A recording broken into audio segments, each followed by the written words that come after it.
Hello guys, कैसे हैं सभी बच्चे। इस समय हम प्रेजेंट कर रहे हैं डिटर्मिनेशन सीरीज का एक और पार्ट, जिसमें हम लोग देखेंगे डिटर्मिनेशन ऑफ एन फैक्टर।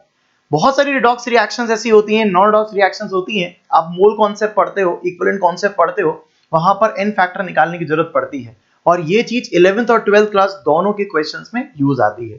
तो जल्दी से हम स्टार्ट करते हैं next topic, that is determination of n factor. सबसे पहले हम यहाँ जानेंगे कि एन फैक्टर होता क्या है। एक तरीके से एन फैक्टर किसी भी रिएक्शन में उस पर्टिकुलर रिएक्टेंट की कैपेबिलिटी को बताता है। It's very simple. For example, मैंने यहां पर एक रिएक्शन लिखी, HCl plus NaOH gives NaCl plus water. इस रिएक्शन में एक HCl एक NaOH के साथ रिएक्शन कर रहा है, तो HCl NaOH को कहेगा मैं अकेला ही तेरे लिए काफी हूं, और NaOH भी कहेगा मैं अकेला ही तेरे लिए काफी हूं। यानी कि इस समय n फैक्टर की वैल्यू 1 और n फैक्टर की वैल्यू 1 होगी। थोड़ा ध्यान से सुनना, अभी पकड़ में आने लगेंगी चीजें। लेकिन H2SO4 की रिएक्शन जब दो NaOH के साथ होती है तो हमें प्रोडक्ट मिलता है Na2SO4 प्लस वाटर। ऐसी कंडीशन में H2SO4 NaOH को कहेगा मैं अकेला ही तुम दो के काफी हूं। यानी कि H2SO4 का एक मोल 2 मोल NaOH से रिएक्शन कर सकता है, यानी कि उसकी कैपेबिलिटी 2 NaOH को न्यूट्रलाइज करने के लिए बहुत है। तो इसलिए यहां पर इसका जो n फैक्टर होगा वो 2, जबकि यहां पर NaOH एक ही OH माइनस दे सकता है, अकेला एक ही काफी है, अकेला एक ही रिएक्शन कर सकता है, और इसीलिए n फैक्टर की वैल्यू होगी 1। बेसिकली एन फैक्टर ने क्या बताया? बेसिकली एन फैक्टर ने किसी रिएक्शन में पार्टिसिपेशन की कैपेबिलिटी को बताया। इसी तरह से हम अलग अलग जगह पर एन फैक्टर को डिटरमाइन करना सीखेंगे। अब ये एन फैक्टर रिएक्शन पे डिपेंड करेगा कि रिएक्शन कैसी होने वाली है।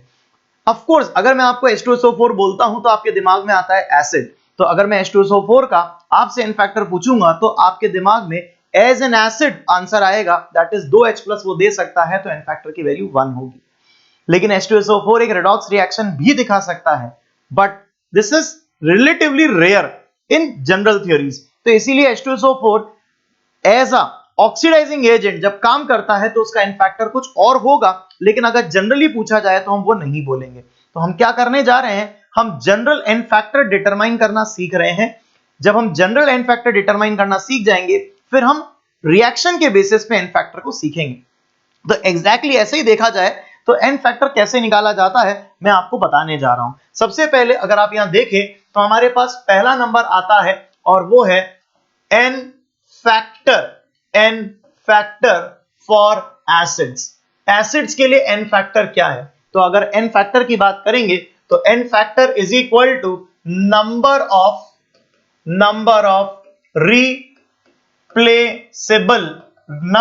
रिप्लेसेबल H+ और जस्ट बेसिसिटी। ये क्यों वर्ड मैंने काम में लिया ये भी मैं आपको भी समझाऊंगा। Number of replaceable H+ is the n factor of any acids. For example, अगर हम यहां पर ध्यान से देखें तो मेरे पास एसिड आया लाइक H3PO4, इसका एन फैक्टर की वैल्यू 1 होगी। इसी तरह से अगर मेरे पास H2SO4 आया या H2SO3 आया या H3PO3 आया तो एन फैक्टर की जो वैल्यू होगी वो 2 होगी। यहां पर सॉरी, एन फैक्टर की वैल्यू कितनी होनी चाहिए? यहां पर एन फैक्टर की वैल्यू 3 होनी चाहिए, बिकॉज ये 3H+ दे सकता है। सीक्वेंस में मैंने पहले 1 वाला बता दिया, ठीक है। इस समय पर यहां पर जरूर अपन के दिमाग में आता है कि सर ये कैसे हुआ, वो भी समझा देता हूं।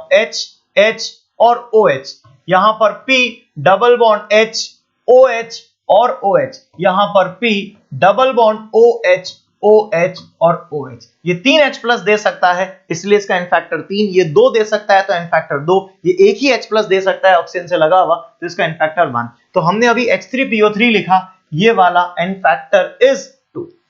आगे चलते हैं, थर्ड नंबर मेरे पास आता है H3PO2, N factor 1, HNO3 HNO2 HCl, इन सभी का एन फैक्टर 1 होगा। ये जनरल एग्जांपल्स है, मैंने दे दिए, लेकिन अब कुछ और एग्जांपल्स भी लेते हैं। जैसे कि अगर मैंने CH3COOH लिया तो अगेन उसका एन फैक्टर 1 होगा।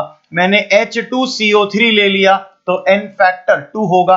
दैट मींस अगर मैंने कभी CO2 भी ले लिया तो भी उसका n फैक्टर हम 2 कह सकते हैं on the basis of acid base reaction. That's very important. आगे चलते हैं, इसी तरह से हमने आगे बढ़े और H3BO3 बोरिक एसिड पर आए। For an example, boric acid एक बेस के साथ रिएक्शन करके H3BO3, इसको अपन ऐसे लिख सकते हैं BOH whole 4 minus, it is a Lewis acid, because it is a Lewis acid ये अपना H प्लस नहीं देता लेकिन एक बेस के साथ रिएक्शन कर सकता है और इसीलिए इसका n फैक्टर की वैल्यू 1 होती है। That's very important. कुछ और एग्जांपल्स अगर अपन देखें तो हमारे पास एग्जांपल आता है NH4 पॉजिटिव, इसका भी n फैक्टर की वैल्यू 1 होती है क्योंकि ये एक H प्लस दे सकता है। तो ओवरऑल अगर अपन ने देखा तो n factor replaceable H plus है, लेकिन कुछ जैसे लुईस एसिड्स के केस में कितने बेस से रिएक्शन कर सकता है, ये भी एक लुईस एसिड है, कितने बेस से रिएक्शन कर सकता है वो उसका n फैक्टर कहलाता है। इसी तरह से SO2 का n फैक्टर H2SO3 की तरह 2 होना चाहिए, SO3 का n फैक्टर H2SO4 की तरह, that is very simply H2SO4 की तरह 2 होना चाहिए। तो ये कुछ एग्जांपल थे सिंपल जिसके थ्रू मैंने n फैक्टर आपको एसिड का बताया। चलिए सेकंड नंबर पे चलते हैं बेस के लिए। तो मेरे पास आता है बी पार्ट और वो आता है for bases. For bases, bases के लिए n factor is equals to number of replaceable OH minus, number of replaceable OH minus, या फिर इसको हम कह सकते हैं और एसिडिटी, और क्या कह सकते हैं, एसिडिटी कह सकते हैं। एग्जाम्पल बड़े सिंपल हैं, जैसे कि मेरे पास आ गया NaOH, मेरे पास आ गया KOH, इस तरह के एग्जाम्पल हैं। n फैक्टर सिंपली 1 हो जाएगा। सेकेंड नंबर मेरे पास आ गया like MgOH whole twice, like barium hydroxide BaOH whole twice, n factor की वैल्यू 2 हो जाएगी। इसी तरह से अगर मेरे पास आ गया AlOH होल थ्राइस या FeOH होल थ्राइस तो n फैक्टर की वैल्यू 3 हो जाएगी। These are the common examples जिसके अंदर हम n फैक्टर देख सकते हैं, लेकिन there are certain special examples also जो कि बेस हैं। जैसे कि मैं एग्जांपल लेता हूं अमोनिया का। अगर अमोनिया की बात करेंगे तो वो एक H प्लस यानी कि एक एसिड से रिएक्शन कर सकती है और फिर बनाती है NH4 पॉजिटिव। इसका मतलब अगर कोई हमसे पूछे तो अमोनिया का n फैक्टर इज 1। सिमिलरली अगर आप देखें तो पिरिडीन बेंजीन पे लगा, एनिलीन बेंजीन पे लगा NH2 या पिरिडीन इस तरह का डायग्राम, इसमें भी एक H प्लस ले सकता है। इन सबका n फैक्टर की वैल्यू क्या होगी, 1। तो n factor is very simple, कितने एसिड्स के साथ रिएक्शन कर सकता है वो बेस का n फैक्टर हो जाएगा। वेरी वेरी सिंपल, इसमें कोई एम्फोटेरिक की टेंशन नहीं लेनी है, बिकॉज द पॉइंट इज कि द थिंग, जैसे कि मैं आपको कहूं कि Zn है, ZnOH होल ट्वाइस, अगर वो HCl के साथ रिएक्शन कर रहा है तो ये बेस है, लेकिन अगर वही ZnOH होल ट्वाइस जब रिएक्शन कर रहा है किसी बेस के साथ में, लेट्स से NaOH के साथ में, तो ये एसिड की तरह बिहेव कर रहा है। तो जैसी रिएक्शन वैसा n फैक्टर। ऊपर वाली रिएक्शन में अगर ZnOH होल ट्वाइस एक बेस है तो ऐसी कंडीशन में उसका n फैक्टर की वैल्यू 2 होगी, सिंपल। लेकिन नीचे वाली रिएक्शन आप जो प्रोडक्ट देखेंगे उसके बेसिस पे देख सकते हैं कि वो प्रोडक्ट क्या बनाता है। जो प्रोडक्ट हमारे सामने बन के बाहर आता है वो बनता है ZnOH होल 4 -1 -2, ये n फैक्टर। अब इसके बेसिस पे अगर वो 2 OH माइनस से रिएक्शन कर रहा है तो इसका n फैक्टर यहां पर 2 हो जाएगा। तो इसका मतलब बड़ी सिंपल सी कहानी है, जब भी हम रिएक्शन देख रहे हैं तो ये देखना पड़ेगा कि रिएक्शन कौन सी है। वही ZnOH होल ट्वाइस का n फैक्टर यहां पर 2 है और वही ZnOH होल ट्वाइस का n फैक्टर यहां पर 2 है, डिपेंडिंग कि वो किससे रिएक्शन कर रहा है। Is that clear? ये हुआ सिंपल एसिड्स और बेसिस का n फैक्टर। इसी के बेसिस पे तीसरा नंबर और चलते हैं सी पार्ट पे, और वो हमारे पास आता है, वो है n फैक्टर फॉर सॉल्ट्स। तो पॉइंट ये आता है कि सर सॉल्ट्स कैसी रिएक्शन करेंगे। तो अगर आपको सॉल्ट्स की रिएक्शन पता हो तो शायद आप पकड़ लेंगे कि n फैक्टर क्या होना चाहिए। मैं यहां पर अभी n फैक्टर लिखूंगा कि n फैक्टर क्या होता है। पहले एक एग्जांपल देखते हैं। एग्जांपल है NaCl ने रिएक्शन करी AgNO3 के साथ में और प्रोडक्ट बनाया AgCl प्लस NaNO3 NaNO3। इस रिएक्शन में जब हम कर रहे हैं तो this is ion exchange reaction. ये आयन एक्सचेंज रिएक्शंस हैं, आयन एक्सचेंज हो गए। अब इसका ड्राइविंग फोर्स क्या है? अगर मैं इस रिएक्शन का ड्राइविंग फोर्स देखूं तो यहां पर इस प्रेसिपिटेट का बनना इस रिएक्शन का ड्राइविंग फोर्स है, और वो देखा जाए तो Na पे +1 NO3 के -1 के साथ Cl पे -1 Ag के +1 के साथ जुड़ के AgCl बना रहा है। यानी कि इनके ऊपर प्रेजेंट होने वाले charges are responsible for the reaction. तो इसीलिए n फैक्टर की जो वैल्यू होनी चाहिए वो इसकी 1 और n फैक्टर की वैल्यू इसकी भी 1 होनी चाहिए। यानी कि n factor is equal to either charge on cation और चार्ज ऑन एनायन। एक ही बात है, एनायन पर चार्ज जो होगा वो या कैटायन पे जो चार्ज होगा वो n फैक्टर कहलाता है। इसके बेसिस पे अगर मैं एग्जांपल देखूं तो क्या होगा, NaCl, अगर NaCl ले लूं या फिर कोई KCl टाइप ले लूं या मैं AgCl टाइप ले लूं तो ऐसी कंडीशन में n फैक्टर की वैल्यू जस्ट 1 होगी। लेकिन अगर मैंने Na2SO4 ले लिया या मैंने BaSO4 ले लिया, इस तरह के अंदर n फैक्टर की वैल्यू 2 होगी। अगर मैंने इसकी जगह पर AlCl3 ले लिया या मैंने कुछ और एग्जांपल जैसे कि AlF3 ले लिया या मैंने AlNO3 होल थ्राइस ले लिया, इस कंडीशन में n फैक्टर की वैल्यू 3 हो जाएगी। कई बार कंफ्यूज भी हो जाते हैं, इसलिए और एग्जांपल और लेते हैं। Al2SO4 होल थ्राइस, इसका n फैक्टर कितना होगा? सोचें तो Al पे +3 इंटू 2, n फैक्टर की वैल्यू 6 हो जाएगी। एक बार एलम्स के लिए भी देख लेते हैं। K2SO4 dot Al2SO4 whole thrice dot 24 water, ऐसी कंडीशन में n फैक्टर की वैल्यू कितनी होगी? K पे चार्ज +1 यानी कि +2, Al पे +3 इंटू 2 +6, तो टोटल n फैक्टर 8 हो जाएगा। तो n फैक्टर की वैल्यू यहां पर आ जाएगी 8। टोटल कैटायन पे चार्ज इज 8। एनायन पर भी देखोगे तो यहां पर -2 और यहां पे -2 इंटू 3 दैट इज -6, तो भी वो उतना ही आ रहा है, तो n फैक्टर इज 8। तो वेरी सिंपल, हमने यहां n फैक्टर की वैल्यू देखी। कभी कभी रिएक्शन के अंदर हो सकता है कि आपसे पूछे कि कोई सॉल्ट दे दे, जैसा कि मैंने यहां पर एक डबल सॉल्ट दे दिया, उसके लिए भी आप आंसर निकाल सकते हैं। वेरी सिंपल है। अगर जैसे एग्जांपल में आ जाए Mg3N2, n फैक्टर निकालो तो मैग्नीशियम +2 इंटू 3 दैट इज 6, तो n फैक्टर की वैल्यू इज 6। बिकॉज ये सारी reaction on the basis of their charges होती हैं। यहां पर कोई रिडॉक्स रिएक्शन की बात मैंने नहीं करी अभी तक, प्लीज इस बात का ध्यान रखें। ना मैंने यहां रिडॉक्स रिएक्शन की बात करी है, ना मैंने यहां रिडॉक्स रिएक्शंस की बात करी है। मैंने बेसिकली इन तीनों ही केसेस में अभी तक कोई रिडॉक्स रिएक्शन की बात नहीं करी है। लेकिन अब कुछ इंपॉर्टेंट कॉन्सेप्ट को यहां पर जानने की कोशिश करते हैं, बिकॉज कुछ तो एक गड़बड़ हो सकती है। आइए बोर्ड पर समझते हैं। इंपॉर्टेंट नोट पॉइंट समझाता हूं। मेरे पास एक कंपाउंड था, सिंपल से स्टार्ट करता हूं। H2SO4, मैंने NaOH के साथ रिएक्शन करवाई और कंपाउंड बनाया NaHSO4। द क्वेश्चन इज कि इस समय इस रिएक्शन में H2SO4 की औकात कितनी रह गई? देखा जाए तो उसने 2 H+ दे सकता है, बट इस रिएक्शन में क्योंकि वो 1 H+ दे रहा है तो H2SO4 की औकात इस रिएक्शन में या उसकी कैपेबिलिटी जस्ट 1 रह गई, तो उसका n फैक्टर 1 होगा। इसका तो n फैक्टर 1 ही होता है। तो दिस इज इंपॉर्टेंट।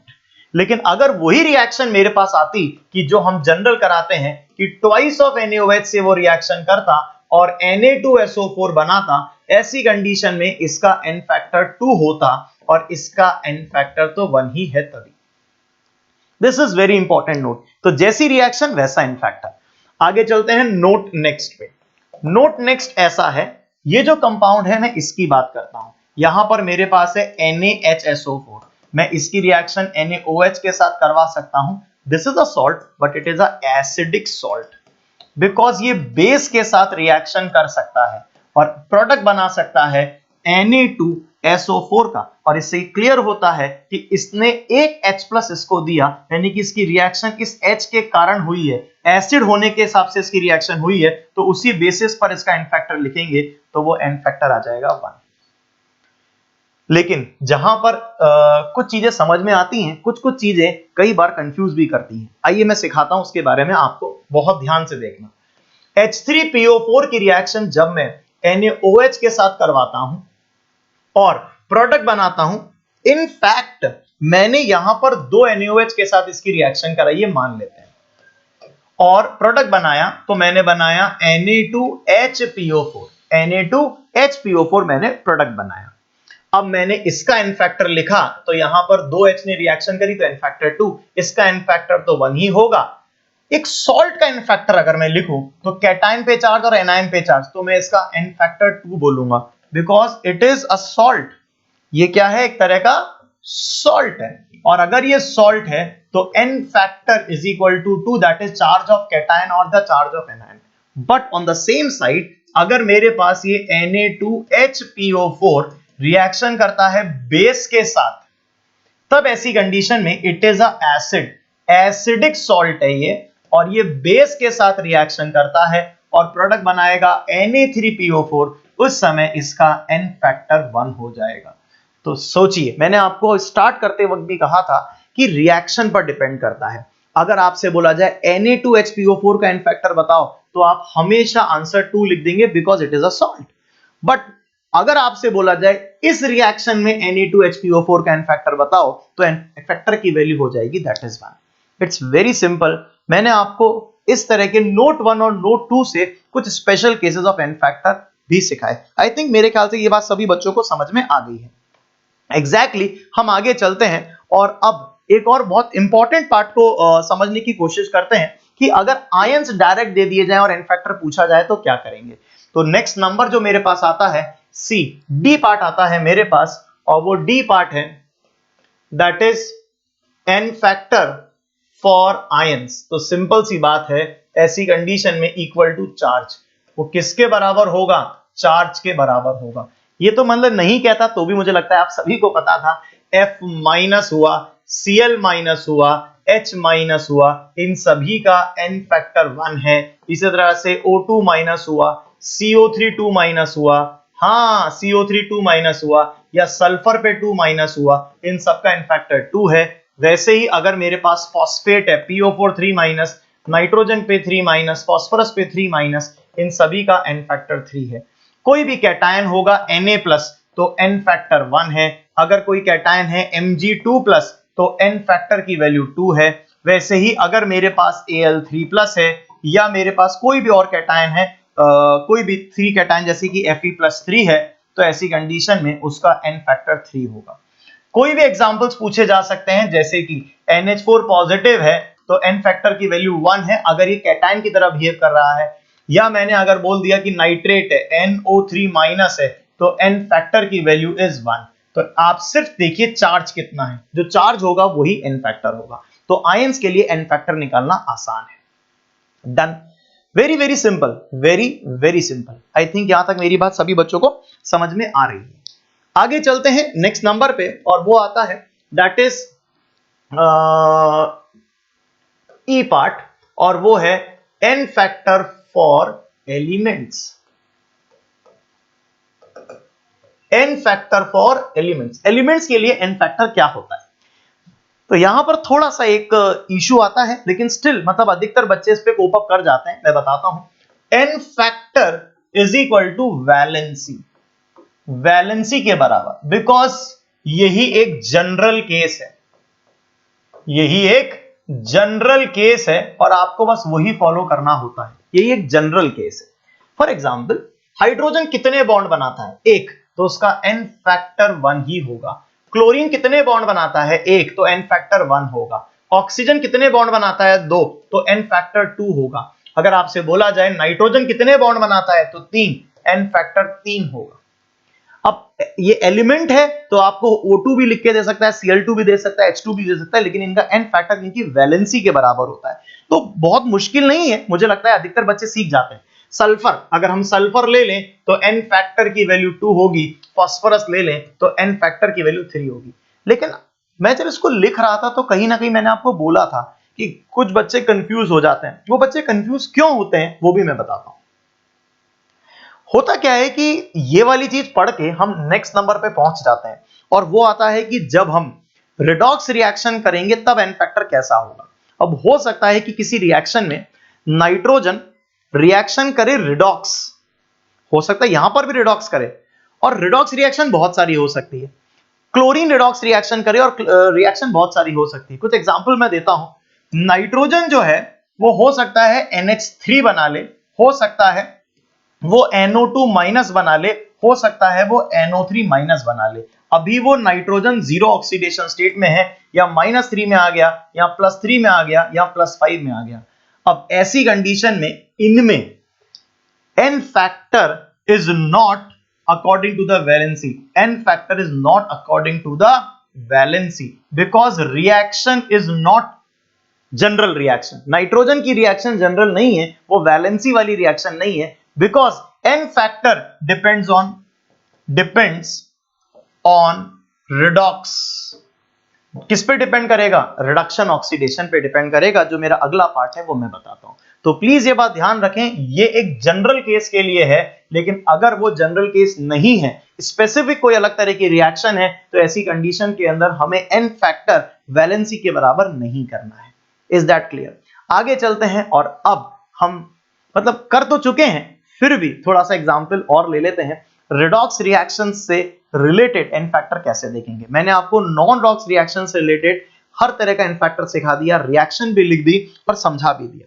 आगे चलते हैं और अगली चीज आती है रिडॉक्स रिएक्शन से रिलेटेड n फैक्टर कैसे देखेंगे। आइए बोर्ड पर हमारे पास, मैं पहले से इसको थोड़ा लिखकर बैठा बिकॉज थोड़ी सी थ्योरी लेंदी हो जाती इसलिए। n factor for redox reaction, जब रिडॉक्स रिएक्शंस के लिए n फैक्टर निकालते हैं तो कैसे निकालते हैं, थोड़ा सा तसल्ली से इस चीज को समझने की कोशिश करेंगे। आइए सुनते हैं। रिएक्शंस जितनी भी तरह की हो सकती है मैंने कोशिश करी है उनको हर एक तरीके में डिवाइड कर देने की कोशिश करते हैं। When only one atom undergo change in oxidation state and goes in only one product, आधी रिएक्शन मैंने लिखी है, ये KMnO4 +7 ऑक्सीडेशन स्टेट से +2 में आ रहा है, इसका रिडक्शन हो रहा है, किसी और का ऑक्सीडेशन हो रहा हो वो मैंने नहीं लिखा, मैंने इसके लिए n फैक्टर निकालने की कोशिश करी। कहते हैं n factor of such salt is defined as the number of moles of electrons exchanged. Number of moles of electron exchange यानी कि कितने इलेक्ट्रॉन उसने दिए या कितने इलेक्ट्रॉन उसने लिए। यहां पर रिडक्शन हो रहा है, उसके लिए कहीं ऑक्सीडेशन हो रहा होगा, उसके लिए निकाल देंगे। Very simple. आइए मैं सिखाता हूं आप लोगों को। यहां पर अगर मैं n फैक्टर निकालूं तो ऑक्सीडेशन स्टेट जो है वो +7 से +2 में चले गई, यानी कि कितने इलेक्ट्रॉन्स इसने गेन किए, आंसर इज 5, तो इसीलिए इसका n फैक्टर की वैल्यू हो जाएगी 5। Very simple. यहां पर +7 से +4 तो n फैक्टर की वैल्यू हो जाएगी 3, और यहां पर +7 से +6 तो n फैक्टर की वैल्यू हो जाएगी 1। तो n factor is just the number of electrons. अगर इसी तरह से दूसरी तरह साइड से सोचें, Cl- से मान लो मैंने Cl2 बना दिया, अब -1 से अगर वो जीरो ऑक्सीडेशन स्टेट में गया है तो एक इलेक्ट्रॉन उसने चेंज किया, एक इलेक्ट्रॉन चेंज करा, तो n फैक्टर की जो वैल्यू होगी दैट इज 1, क्योंकि -1 से 0 एक इलेक्ट्रॉन उसने लूज किया। यहां वो गेन कर रहा है, यहां वो लूज कर रहा है। इसी तरह से अगर मान लो ऑक्सीजन 2 माइनस से ऑक्सीजन अगर वो 0 में चला गया, तो ऐसी कंडीशन में 2 इलेक्ट्रॉन का चेंज हुआ, तो यहां पर n फैक्टर की वैल्यू 2 हो जाएगी। तो मैंने हर जगह पर बड़ी सिंपल सी रिएक्शंस आपको समझाई, जिसके अंदर मैं आपको रिडक्शन सिखा रहा था, यहाँ ऑक्सीडेशन, बहुत मतलब बिल्कुल सिंपल। एक एग्जांपल और लेता हूं, थोड़ा सा भारी रिएक्शन। NH3 से अमोनिया बना देते हैं, ऑक्सीडेशन स्टेट NO3 नेगेटिव में +5 होती है और NH3 में -3 होती है। चेंज कितने का हुआ? यहां पर 5 और 3 8 का चेंज हुआ, तो n फैक्टर की जो वैल्यू होगी वो n फैक्टर बड़ा सिंपल है, दैट इज 8 हो जाएगी। तो n फैक्टर की वैल्यू 8 आ रही है। ठीक है, तो मैंने जितने भी एग्जांपल्स लिए इसमें सिर्फ हमने देखा कितने इलेक्ट्रॉन वो देगा, कितने इलेक्ट्रॉन वो लेगा, वही उसका n फैक्टर होगा। This is case 1, first case. Second case पे चलते हैं। सेकंड केस हमारे सामने आता है when only one atom undergoes change in oxidation state but goes in two products with same oxidation state. कहानी वही पीछे वाली है, कोई डिफरेंस नहीं है, लेकिन अब की बार थोड़ा अंदाज बदल रहा है। मैं बताता हूं कैसे। सुनना बोर्ड पे बहुत ध्यान से। क्रोमियम की ऑक्सीडेशन स्टेट यहां +6 है, वो +3 और +3 में गया। यहां 2 क्रोमियम है, टोटल इलेक्ट्रॉन चेंज देखने हैं। एक क्रोमियम +6 से +3 में गया, 3 इलेक्ट्रॉन। एक और क्रोमियम +6 से +3 में गया, 3 और इलेक्ट्रॉन, यानी कि टोटल 6 इलेक्ट्रॉन उसने गेन कर लिए। तो इसका मतलब n फैक्टर की वैल्यू 6 होगी। लेकिन ये निकाला कैसे जाएगा? शॉर्टकट समझते हैं। +6 से +3 चेंज कितने का? 3 का। ऐसे 2 क्रोमियम कर रहे हैं, 3 × 2 6। थोड़ा जल्दी जल्दी अब इस रिएक्शन को करते हैं, जरा बोर्ड पर ध्यान से देखने की कोशिश करना। ये इस तरह की रिएक्शन है, Cr2O72 नेगेटिव, मान लो CrCl3 बना रही है और Cr2O3 बना रही है। सेम आंसर है, n फैक्टर की वैल्यू यहां पर कितनी हो जाएगी? That is n factor 6। कैसे आया? दैट इज +6, 1 से +6, 2 से। आंसर आपके बड़ा सामने, बिल्कुल इजी आपके सामने आ चुका है। क्लियर है? एक ही तरह की ऑक्सीडेशन स्टेट के अंदर वो जा रहा है, लेकिन एलिमेंट काउंट को चेक करना पड़ेगा। बड़ा इजी सा है, मुझे लगता नहीं है कि आपको कोई प्रॉब्लम है। फिर भी और एग्जांपल लेऊंगा तो शायद मेरे बच्चे ज्यादा अच्छे से समझ पाएंगे। आइए बोर्ड पर और एग्जांपल्स को समझाता हूं। इधर देखना, मेरे पास एक कंपाउंड है H2O2, उससे मैंने बनाया H2O। सुनना ध्यान से, ऑक्सीडेशन स्टेट यहां -1 है, या ऑक्सीडेशन स्टेट -2 है। -1 से -2, 1 का डिफरेंस। ऐसे 2 ऑक्सीजन करेंगे तो n फैक्टर की वैल्यू सिंपली 2 हो जाएगी। सिंपल, यही मैं आपसे कहना चाह रहा था। और सोचते हैं, मेरे पास O2 है, O2 से मान लो मैंने ऑक्साइड बना दिया, लेट्स से दिस, O पर 2 नेगेटिव बना दिया। ठीक, एक ऑक्सीजन से अगर मैं चेंज देखूं तो 1 से 0 से 2 गया, यानी कि 2 का चेंज, और 2 ऑक्सीजन है तो n फैक्टर की वैल्यू हो गई 4। 0 से 2, 2 का डिफरेंस, 2 ऑक्सीजन, n फैक्टर की वैल्यू हो गई 4। 2 × 2 4। मुझे नहीं लगता कि अब कोई ज्यादा दिक्कत आएगी, सिंपल था, होना चाहिए था।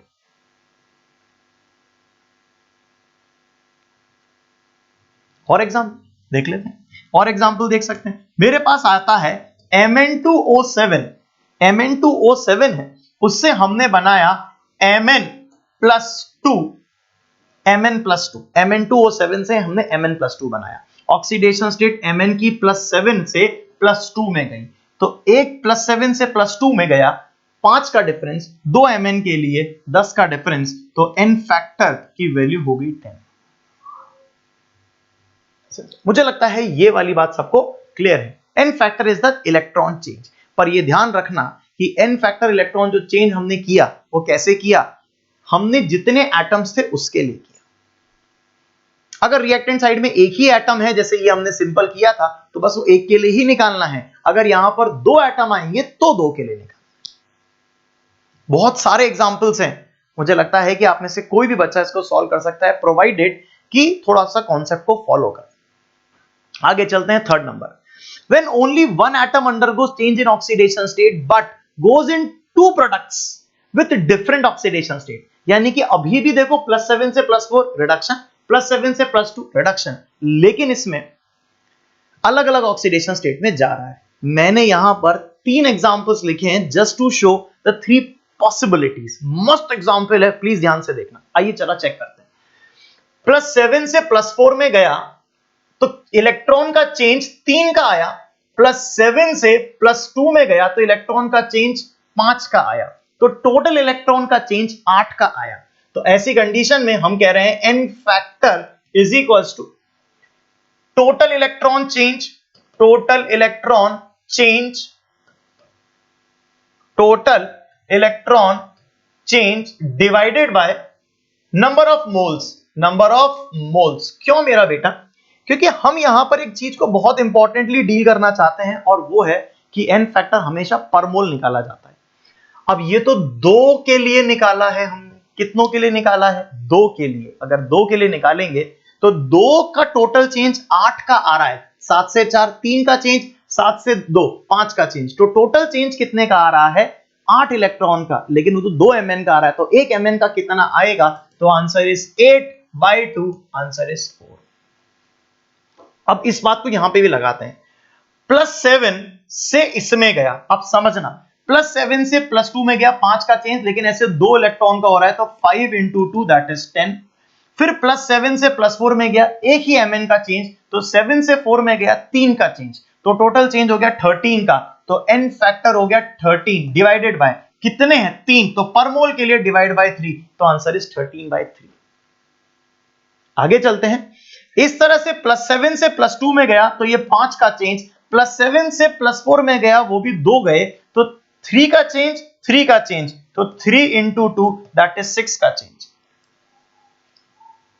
तो टोटल वैल्यू हो गई 11, तो यहां पर n फैक्टर की वैल्यू हो गई 11/3, that is n factor is 11/3। यहां से क्या सीखा हमने? हमने यहां से देखा कि सेम रिएक्शंस हैं, यहां पर रिएक्शन सेम है, अगर आप ध्यान दीजिए तो +7 से +4 +2 +4 +2 +4 +2 सेम रिएक्शंस हैं, लेकिन n फैक्टर अलग है, because number of moles converting in the product are different. यहां पर +7 के 2 मोल कन्वर्ट हो रहे हैं एक मोल में, यहां +7 के 3 मोल में से 2 मोल तो +2 बना रहे हैं और 1 मोल +4 बना रहा है, यहां पर 3 मोल ऑफ Mn+7, 1 मोल तो +2 बना रहा है और 2 मोल +4 बना रहा है, तो ये डिफरेंट है, इसीलिए n फैक्टर अलग अलग आ रहा है।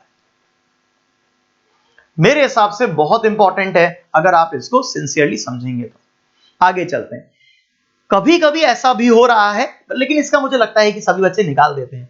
यहां कहता है salts in which react in a fashion that only one atom undergo change in oxidation state but goes in two product with different state, in one product with same oxidation state and in other with different oxidation state। मतलब इतना सारा statement की जगह ऐसा कह देता हूं, ये +7 से एक तो +7 में ही जा रहा है, एक +7 से +2 में जा रहा है।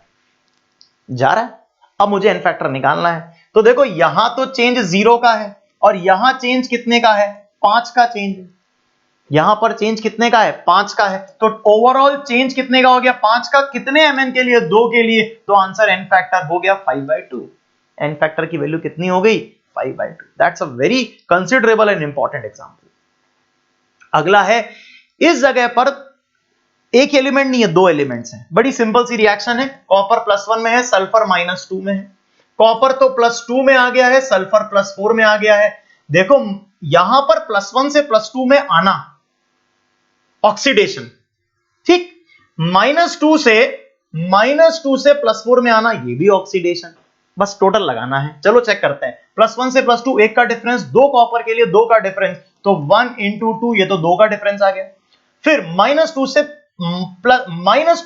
+4, सोचना, -2 से +4 6 का डिफरेंस, तो यहां पर 6 का डिफरेंस, तो n फैक्टर की जो वैल्यू निकालेंगे Cu2s के लिए वो कितनी हो जाएगी? 2 + 6, और क्या एक ही Cu2s है? हाँ, तो आंसर इज 8। तो n फैक्टर की वैल्यू कितनी हो जाएगी? 8।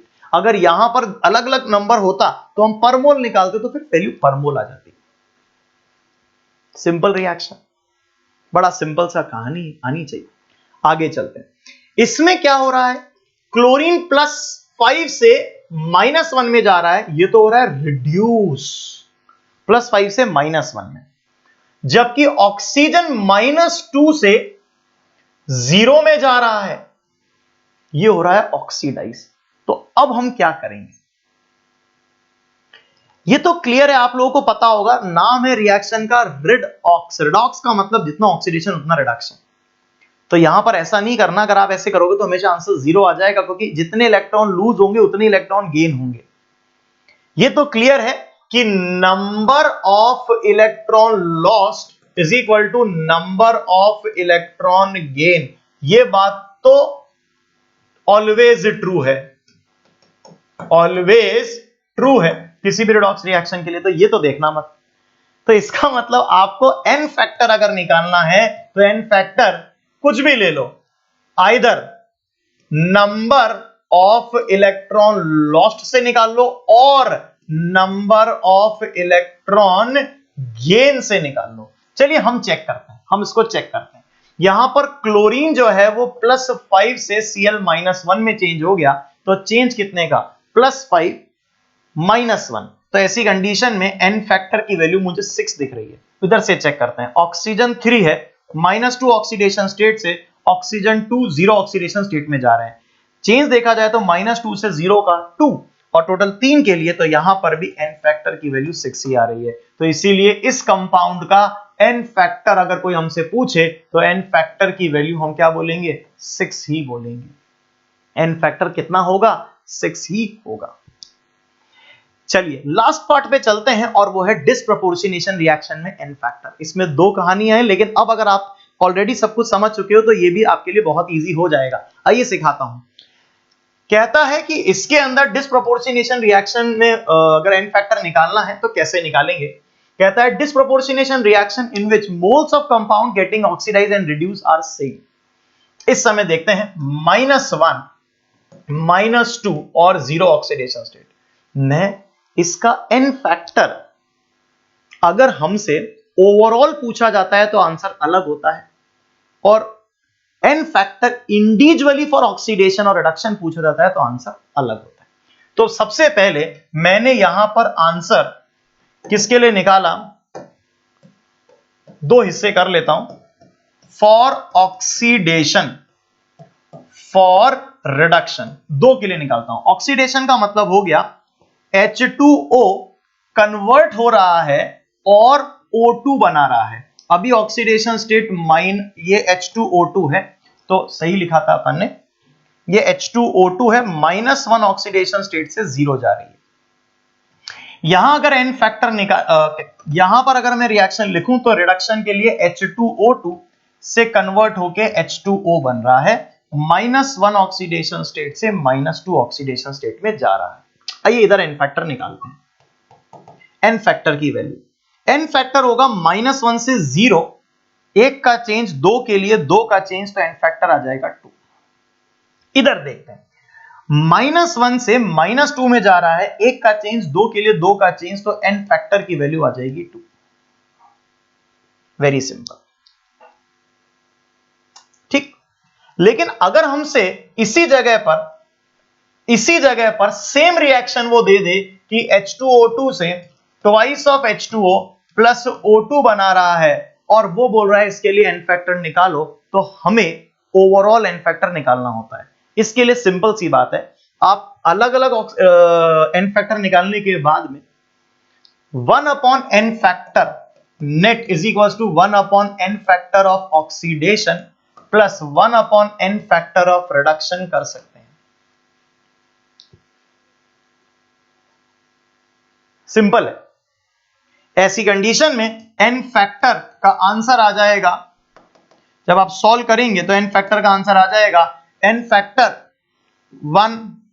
Factor for oxidation multiplied by n factor for reduction divided by n factor for oxidation plus n factor for reduction. और सिंपली आपको n factor is equals to n1 into n2 upon n1 plus n2 दिया जाता है। इसको solve करने पर आप यहां पर जब रखेंगे तो 2 into 2 4 divided by 2 plus 2 is 4, तो ओवरऑल n फैक्टर 1 आ जाएगा। सिंपल। बाय चांस यहां ऐसा आ रहा है, इस केस में निकालते हैं। ये सेकंड केस है, इसके अंदर फर्क क्या है, इसमें और इसके अंदर ये सेम नहीं है कि 6 Br में से 10 Br तो माइनस में और 6 Br में से 2 Br इसमें जा रहे हैं, यानी कि 0 ऑक्सीडेशन स्टेट से ये -1 में और ये +5 में जाने वाले अलग अलग है, जबकि यहां पर सेम है। अगर देखा जाए तो यहां पर -1 से -2 में जाने वाले और -1 से 0 में जाने वाले ऑक्सीजन का काउंट सेम है। टोटल 4 ऑक्सीजन, 4 में से 2 जा रहे हैं -2 में, 2H2O लिखा हुआ है, और 2 जा रहे हैं O2 में, 0 में, तो ये बराबर होते हैं। तब ऐसी कंडीशन में दोनों का n फैक्टर बराबर आता है और नेट निकालने के लिए हम ऐसा निकाल देते हैं।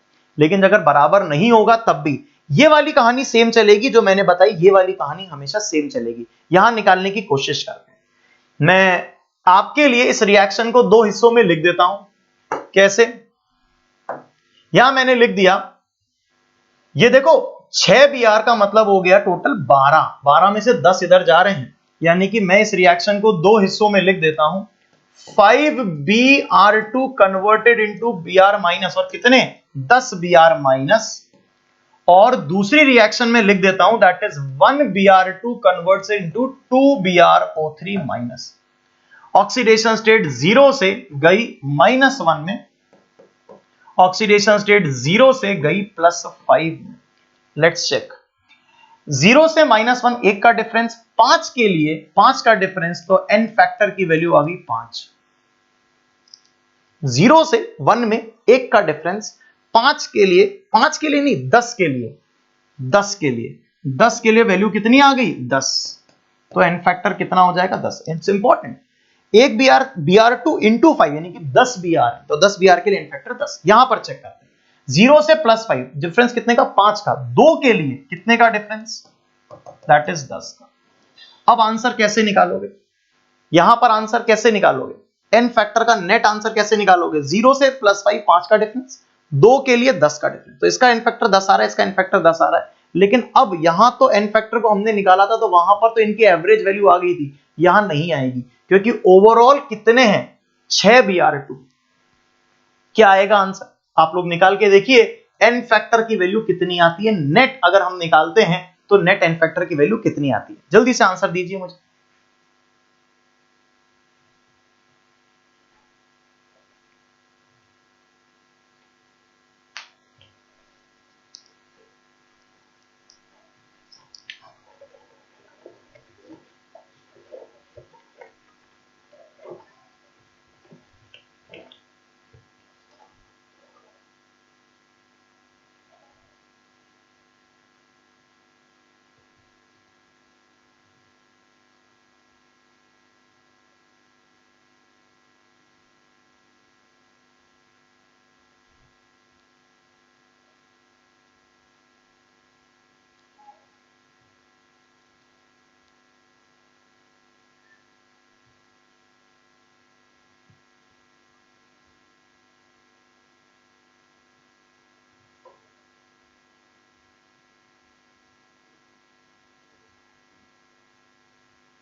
होप सभी ने आंसर निकाल लिया होगा।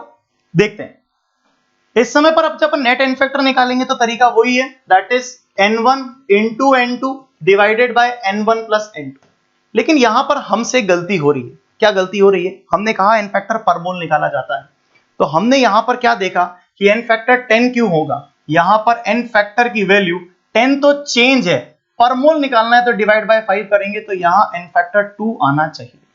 अब n फैक्टर यहां 2 यहां 10, तो हमने इसको सॉल्व करा, that is 2 into 10 divided by 2 into 10, और यहां पर आ जाएगा 2 प्लस 10, तो सॉल्व करने पर आ गया दैट इज 20/12, या फिर हम इसको लिख सकते हैं 5/3, 5/3, तो इसका n फैक्टर आ गया 5/3। ये क्वेश्चन बहुत ही ज्यादा इंपॉर्टेंट क्वेश्चन है, कई बार इस क्वेश्चन के ऊपर कई बार डिस्कशंस होते हैं एग्जाम के क्वेश्चंस के बेसिस पर, या फिर इलस्ट्रेशंस होते हैं डीपीपी शीट्स में जिसपे कई सारे क्वेश्चंस आते हैं, तो ये मैंने आपको सिखा दिया।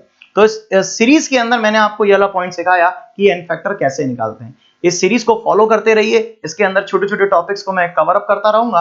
अलोंग विद दैट आप लोगों को जल्द ही नीट के लिए, आईआईटी के लिए कुछ स्पेसिफिक प्रैक्टिस टेस्ट सीरीज मिलने वाली है, और साथ ही साथ में एक एक्सक्लूसिव टेस्ट सीरीज मिलने वाली है। डिस्क्रिप्शन में बने रहें, बंसल्स की ऐप डाउनलोड करें और उसको फॉलो करते रहें। थैंक्स अ लॉट, मिलते हैं नेक्स्ट टाइम पे, थैंक यू।